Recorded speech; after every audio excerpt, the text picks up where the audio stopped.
Hey, I hope you'll watch this whole video. This is one of the most important we've ever made. In fact, it's so important. July 2024, I'm talking to you from my son's house in Nashville while I'm on vacation because I felt a sense of urgency to get this video out. First, let me report some good news that by God's grace, over the last 15 years, as you have given money, and we send 100% of that money over there, all of us are volunteers on this side, to support the Restoration Assembly School in Nakalabye.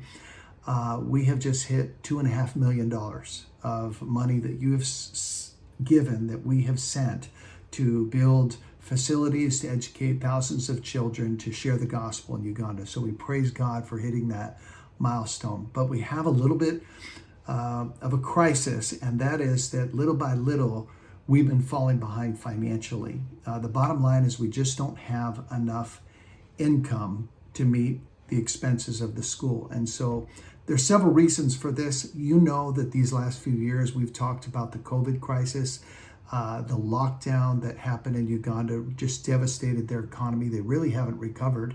It's real. In fact, the inflation has hit to the point where food costs have more than doubled.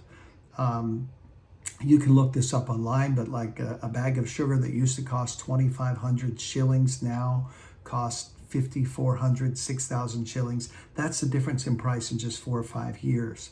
And the income hasn't gone up, but the expenses have. And so they've been desperate. And then another thing that's really contributed towards our loss of income is that even though our sponsorship income on our side has increased over the years, what we send to the school has actually decreased. And you're saying, well, how is that possible? Well, it's because kids are growing up and going to college. And up until now, we've tried to get every student into college. That's going to have to change because today about half of our income that we send to Uganda goes to support individuals going to college, which is a blessing. But sometimes it takes me 3-4 sponsors to get a kid a college degree, and all of that helps the individual, but none of it helps our school. We're losing money in the school. And the situation's become so desperate that one example is that right now we feed over 550 students and staff every single weekday. And we do that on 75 cents, less than 75 cents per person per day. Did you hear that? 75 cents per person per day. There's nothing fancy in these meals. They're getting tea, sometimes just hot water and sugar is their tea, posho, beans. That's the main staples. The teachers are such amazing people. All of them are paid around $10 a day at the most, but even in their food, they only get rice like twice a month. And I'm just telling you the truth. They've done what they can to cut every expense.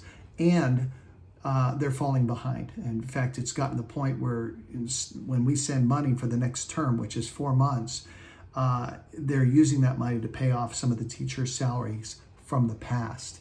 Now, the teachers are paid with lodging and food and transportation. Those things are all up to date, but the cash that they get, again, way less than $10 a day because the lodging, food, and transportation is part of their salary.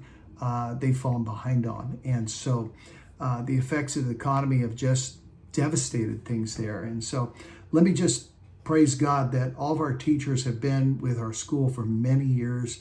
They're patient. They believe in what we're doing. They could be making more money elsewhere, but they want to serve here and have been patient. Well, I have some good news. By God's grace, a generous sponsor is going to help us get caught up. He's donating tens of thousands of dollars to help off back pay some of the teachers that so that we're completely caught up. But the bottom line is that doesn't solve our problem because our income still is below our expenses. And you know that we can't sustain that very long. So let me tell you about 3 things that we're doing. Number 1, we're going to limit the number of students going to college from now on. And I'm making this video because some of you maybe have students going to college, and I'm going to be contacting you saying, we can't do this. We can't send your child to college because what we're doing is we're creating a board that's going to kind of determine which students will be offered the scholarship for college. This fall, starting in August, we have 5 students who will not be going to given college scholarships who have just graduated from high school. But we're determining who gets to go to college based on their academic performance, their character, and even the type of degree. Like one student I am trying to get money to go to college for is a girl by the name of Christine Nalugo, who's been one of our top students forever. And she's getting a 5-year medical degree. And if she graduates, she's guaranteed a high-paying job with good money that can help her support dozens of family members and others that are in her community. So again, step number 1, we're going to limit the number of college scholarships that are going out. Step number 2, probably the most important and the biggest change, is I'm going to start being a lot more hands-on with Pastor Daniel in the financial management of the school. Now, I want to say for the record, I have 100% trust in the moral integrity of all the people that are running the ministry on that side. They have great hearts, and they're just trying to help people survive and get an education. And perhaps they've taken on more students than they can afford. I don't know, but truthfully, they've survived this far on prayer and fasting and asking God to take 5 loaves and 2 fish and multiply it to feed the multitudes. But moving forward, things are going to change. In fact, for the past few weeks, I've worked with Daniel to set up an overall budget for the school. And we're calculating the exact income from sponsorships, income from Ugandan people who are paying, and then what our expenses are. And we're going to track. He's tracking daily the expenses, which is very difficult to do. I'm requiring him to do this now because every transaction in Uganda is cash. I mean, there's no receipt. You just have to write it down as you spend it. And so we're making a change in how we kind of have a lot more financial accountability. In fact, in the past, I've sent wire transfers that cover funds for the next term, the next 3 or 4 months. But starting in August, I'm going to be sending funds for 1 week of expenses. And Daniel is going to report back to me every week what the income and what the expenses were, so that we're never going to fall behind like this again. He's going to send a weekly balance sheet, and that will happen before we send the next wire transfer. And again, let me reiterate, this isn't because we don't trust the financial integrity. This is to help the people of Uganda have skills that we take for granted in our country because of the resources and the wealth that we have. And so our goal is to help them set this up to maintain a sustainable ministry going into the future that never falls behind like this again. So number 1, we're going to reduce college students. Number 2, we're setting up a really strong accountability. But number 3, this is where you come in. I just really want to ask you to pray about helping us. Listen, if you've watched the video this far, I'm 8 minutes into the video, you obviously care.